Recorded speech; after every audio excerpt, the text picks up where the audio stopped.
Core क्यों होता है ये? इसमें बाइंडिंग को कोर के ऊपर बाउंड किया जाता है। ये वो फ्रेम की कोर, सॉफ्ट आयरन की कोर बनाई जाती है। ये देखा तुमने ट्रांसफार्मर का डायग्राम कभी? सॉफ्ट आयरन की कोर होती है और ये लेमिनेटेड कोर होती है। मतलब इसमें होता ये कि जैसे ये समझो, जैसे ये देखो, ये एक प्लेट है पूरी, फिर इसके साथ ये दूसरी, फिर ये तीसरी, फिर चौथी, पांचवी, ऐसे बहुत सारी प्लेटों को मिला के ऐसे थिकनेस बनाई जाती है। अब तुम इसे सामने से देख रहे हो, ये थिकनेस ऐसे चारों तरफ है। तो ये एक एक प्लेट को जमा जमा के कोर बनाई जाती है पूरी। इनको बोलते हैं लेमिनेशन। एक एक प्लेट को जमा के बनाना क्या बोलते हैं? लेमिनेशन। मैं ऐसा भी तो कर सकता था ना कि पूरी की पूरी एकदम सॉलिड मटेरियल को यूज़ कर लेता इतनी थिकनेस की, पर मैंने ऐसा नहीं किया। मैंने पतले पतले स्ट्रिप्स को चिपका के और ऐसे कोर बनाई है। इससे ये होता है कि एडी करंट्स कम फ्लो होते हैं। ठीक है, जितना कम एरिया मिलता है उनको फ्लो करने के लिए उतना कम वो फ्लो करते हैं। जितना एरिया ज़्यादा मिलता है उतना ज़्यादा फ्लो करते हैं। वो इजान पढ़ के आया, उसको बताया, पढ़ के आया ना? हाँ, ये मैं क्या सब पढ़ लिया। ठीक है, तो ये होता है हमारे पास इनपुट, यानी ये V1 हो जाएगा और यहाँ पे हमारे पास नंबर ऑफ टर्न्स N1 हो जाएंगे। यहाँ पे आउटपुट मिलेगा और यहाँ पे नंबर ऑफ टर्न्स क्या हो जाएंगे हमारे पास? N2 हो जाएंगे। अब प्राइमरी और सेकेंडरी कैसे डिसाइड होते हैं? जहाँ पे इनपुट कनेक्ट कर देते हो वो प्राइमरी बन जाता है, जहाँ पे आउटपुट कनेक्ट कर देते हो वो सेकेंडरी। ट्रांसफार्मर पे लिखा नहीं होता है कि ये प्राइमरी सेकेंडरी है। जहाँ पे इनपुट हो गया प्राइमरी और जहाँ पे आउटपुट हो गया वो सेकेंडरी बन जाता है। समझ गई बात ये? अब देखो इसमें क्या होगा कि इधर से जब करंट को फ्लो करवाते हैं, इनपुट से जब करंट को फ्लो करवाते हैं, तो फ्लो होने की वजह से एक फ्लक्स बनता है ऐसे। ये फ्लक्स जो है इस कोर से ट्रांसफर होके सेकेंडरी कॉइल से लिंक हो जाता है। तो इसमें फ्लक्स बाहर नहीं। हाँ, और ऐसे ना सर्कल ही है। ठीक है, तो ऐसे फ्लक्स बनेगा, वो ऐसे फ्लक्स इधर से ट्रेवल करके इधर पूरा लिंक हो जाता है, लिंकेज बन जाता है। अब देखो यहाँ पे प्राइमरी और सेकेंडरी के बीच में कोई इलेक्ट्रिकल कनेक्शन नहीं है। इसमें जो एनर्जी ट्रांसफर होती है वो इलेक्ट्रोमैग्नेटिक एनर्जी ट्रांसफर होती है। तो ये जो ट्रांसफार्मर है वो इलेक्ट्रोमैग्नेटिक इंडक्शन पे काम करता है ना? इसमें कोई इलेक्ट्रिकल लिंकेज नहीं होता है। प्राइमरी कोइल का डायरेक्टली कोई कनेक्शन नहीं है सेकेंडरी कोइल से। यहाँ पे ना ये सिर्फ फ्लक्स के थ्रू एनर्जी ट्रांसफर हो रही है। तो इसको बोलते हैं, ये कौन से प्रिंसिपल पे काम करता है? इलेक्ट्रोमैग्नेटिक इंडक्शन पे काम करता है। ठीक है, अब अगर मान लो कि आइडियल है, आइडियल सिचुएशन है, तो जितना फ्लक्स यहाँ से मिलेगा वो सारा सारा इससे लिंक हो जाएगा। आइडियल नहीं है तो क्या होता है कि थोड़ा थोड़ा फ्लक्स लीक कर जाता है, फ्लक्स लीकेज हो जाता है। फ्लक्स लीकेज होने की वजह से क्या होता है, जैसे यहाँ पे 10 वेबर है तो यहाँ पे 9 पहुँचा, वो एक लॉस तो वो लॉस हो गया थोड़ा सा ना। अगर आइडियल सिचुएशन है तो दोनों साइड फ्लक्स क्या होंगे? सेम होंगे। तो मैं क्या लिख सकता हूँ प्राइमरी साइड के लिए? क्या लिख सकता हूँ? V1 इक्वल टू क्या हो जाएगा? Minus of N1 d∅dt। और V2 साइड क्या लिख सकता हूँ? Minus of N2 d∅2 divide by dt। If φ1 और φ2 बराबर है तो इन दोनों को डिवाइड कर दो, है ना? V1 by V2 is N1 equation 1 divided by 2 करोगे तो आपको मिलेगा V1 by V2 equal to N1 by N2। ये आपके पास एक रिलेशन बन गया इंड्यूस ईएमएफ और नंबर ऑफ टर्न्स के बीच में। ठीक है, यहाँ पे N2 बाई N1, ध्यान दो यहाँ पे क्या है? N1 by N2। मैं क्या लिख रहा हूँ? N2 by N1। N2 by N1 को बोलते हैं टर्न रेशो और transformation ratio.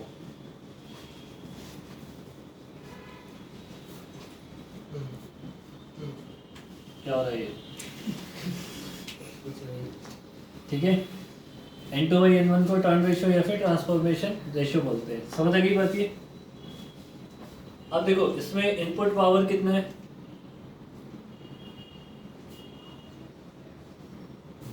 Input power P input equal to हो जाएगा I1 इंटू V1 और आउटपुट पावर कितना मिलेगा?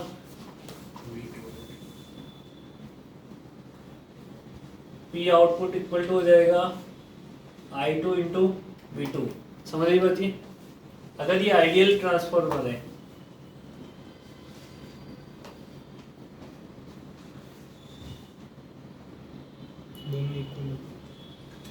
तो इनपुट पावर और आउटपुट पावर क्या होता है? इक्वल होता है। या फिर आप इसे ऐसे भी लिख सकते हो I1 V1 इक्वल टू क्या होगा? तो यहाँ से V1 बाई V2 की वैल्यू क्या मिल जाएगी? ये कंडीशन तभी फुलफिल होगी जब आइडियल ट्रांसफार्मर बनेगा। ठीक है, समझ गई बात ये है ना? ये तो सिर्फ आइडियल ट्रांसफार्मर के लिए। अब इसके बाद देखो, अगर मान लो if V1 is greater V2, this implies V1 अगर V2 से बड़ा है तो N1 N2 से ज्यादा होगा। ठीक है, इसका मतलब क्या हुआ हमारे पास? ये ट्रांसफार्मर स्टेप डाउन हुआ, इसने वोल्टेज को क्या कर दिया? कम कर दिया। V1 ज्यादा है V2 कम है। इसका उल्टा स्टेप अप।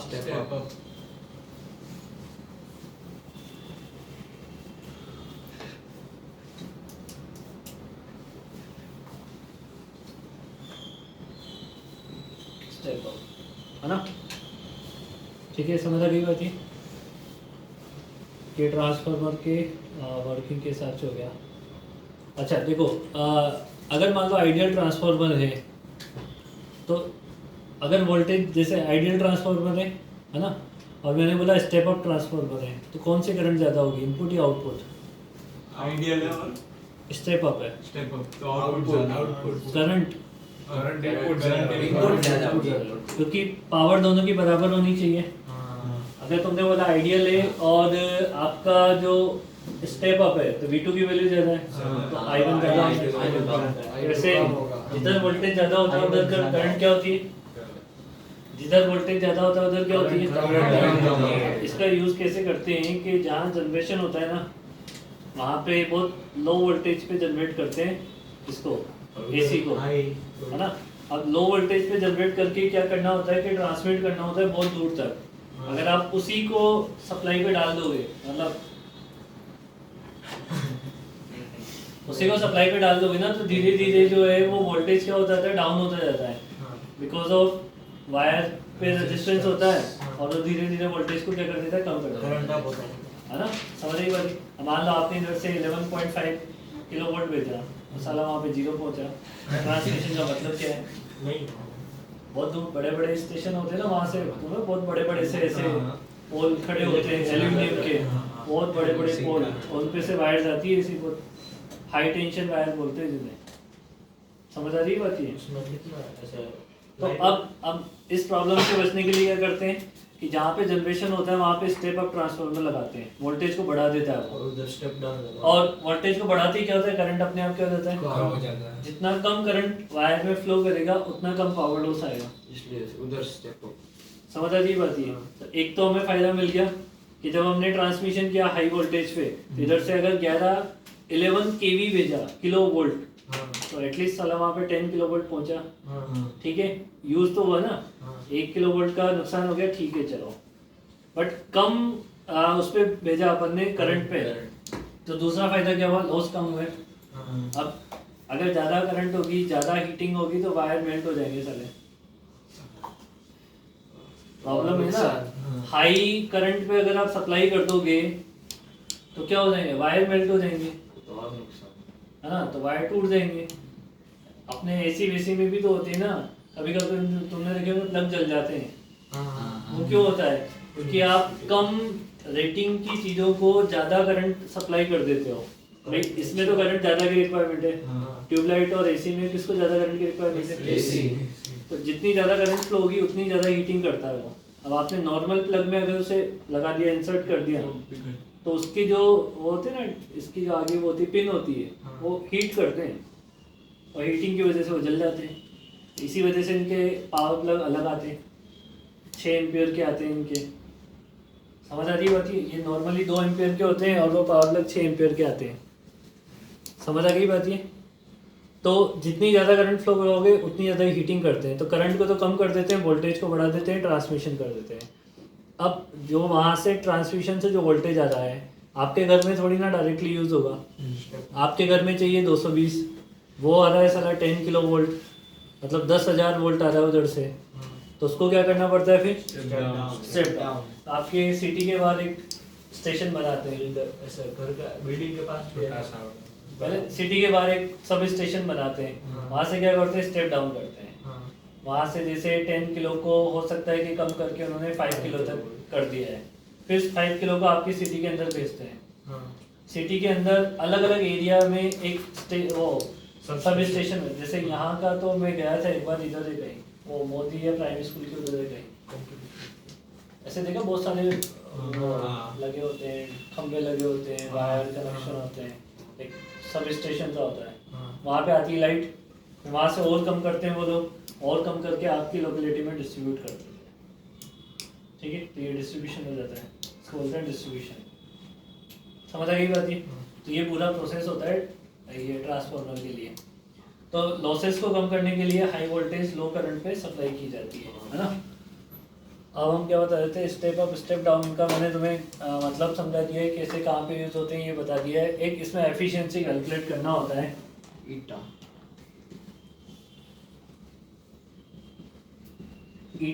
आपको कैलकुलेट करना है। तो वो क्या होगा? Output power divided by input power और मल्टीप्लाई 100 परसेंटेज में बनाने के लिए। समझ गई बात ये? अब अगर ये आइडियल ट्रांसफार्मर है तो एफिशिएंसी कितनी आएगी? 100% एफिशिएंसी हो जाएगी। अब देखो किसी भी डिवाइस की एफिशिएंसी 100% होना पॉसिबल नहीं है, प्रैक्टिकली पॉसिबल ही नहीं है। बट इतना इंश्योर है कि ट्रांसफार्मर की एफिशिएंसी सबसे ज़्यादा होती है जितने भी इलेक्ट्रिकल कंपोनेंट होते हैं। कार्नोट इलेक्ट्रिकल थोड़ी ना है, अबे वो इंजन है। ये इलेक्ट्रिकल कंपोनेंट की बात कर रहा हूँ मैं, इलेक्ट्रिकल इलेक्ट्रॉनिक्स भी नहीं। Cannot be ideal condition में। अब जैसे कि ये फैन है और ट्रांसफार्मर दोनों इलेक्ट्रिकल कंपोनेंट है ना। फैन हुआ, मोटर हुआ, जनरेटर हुए, है ना, और भी तुम इलेक्ट्रिकल कंपोनेंट ले सकते हो। तो इसमें क्या है कि रोटेटिंग पार्ट नहीं होता है, इसलिए लॉस नहीं होता, इसलिए लॉस कम होते हैं इसमें। जितने भी अदर डिवाइस होते हैं उनमें मोस्टली में रोटेटिंग पार्ट होते हैं, मोटर वगैरह में सब में रोटेटिंग पार्ट ही होते हैं। इसमें लॉस कम होते हैं, इसलिए इसकी एफिशिएंसी सबसे ज़्यादा निकल के आती है। सबसे ज़्यादा एफिशिएंट डिवाइस है ये हमारा। समझ आ गई बात ये?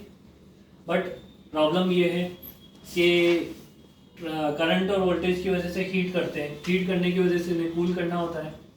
कूल करने के लिए एक बॉक्स में इन्हें रखा जाता है, बॉक्स में भर देते हैं ऑयल, कूलेंट। ट्रांसफार्मर का ऑयल बहुत महंगा होता है, तो गांव में क्या करते हैं कि ट्रांसफार्मर का ऑयल चुरा ले जाते हैं और बेच देते हैं, बहुत महंगा बिकता है। किसको गवर्नमेंट को कहीं ना कहीं जरूरत पड़ती होगी। अरे कूलेंट ही बहुत महंगा आता है, वो तो लगाते हैं कूलेंट के लिए, उसमें से ऑयल गायब कर देते हैं। जैसे कूलेंट गायब हुआ, हीटिंग होता है, ट्रांसफार्मर बर्न हो जाता है। चेंज करना है तो गाड़ी नहीं होता और फिर वापस उसको जो ऑयल उसको ही बेचने का वापस भरना है ऐसे। समझ आ रही बात ये? अब इसमें कूलेंट बनने होते हैं। अब ये तो ठीक है, छोटे ट्रांसफार्मर में तो कूलेंट से काम चल जाता है। बहुत बड़े बल्कि ट्रांसफार्मर होते हैं ऐसे कमरे के बराबर, उनमें कूलेंट से भी काम नहीं चलता है, उनमें फैन और एसी लगाने पड़ते हैं। सही हाँ, कूल करने के लिए उनमें फैन लगे होते हैं बहुत बड़े बड़े। कूलेंट से तो सस्ता है, आता है ना क्या इलेक्ट्रिसिटी को जनरेट करने के लिए। देखो पर वो बाहर से ठंडा करता है साला। प्रॉब्लम ये है, फैन उसके अंदर थोड़े घुसा के रख दोगे तुम, वो बाहर से ठंडे करते हैं। मैंने देखे, मैं एनटीपीसी गया था तब, इस कमरे से भी बड़ा क्या हुआ कमरे से भी बड़ा ट्रांसफार्मर और उसके साइड में से बक्से से लगे हुए। मैंने वहाँ पे पूछा किसी ने, क्या है ये फैन लगे हुए भैया? मैंने कहा क्यों, इतना बड़ा ट्रांसफार्मर कूल कैसे होगा? करोड़ों में कीमत होती है। साला एक ट्रांसफार्मर जल जाए ना तो देने के देने पड़ जाते हैं। चलने थोड़ी ना देंगे, मतलब अब ऐसे आपने उल्टे सीधे काम किए और ट्रांसफार्मर जल गया, सस्पेंड हो जाओगे साला तो 1 करोड़ का नुकसान कर दिया उसका कंपनी का। हाँ? पानी वाले 1 करोड़ मांगे तो नहीं समझ रहे हो, मतलब भाई बहुत उसके लिए प्रिकॉशंस लेने पड़ते हैं ट्रांसफार्मर के लिए। मतलब कोई भी डिवाइस जो महंगा है उसके लिए प्रिकॉशंस तो लेने ही पड़ेंगे आपको, नहीं तो वो बर्न हो जाएंगे तो फिर यार मतलब नुकसान बहुत ज़्यादा होगा ना।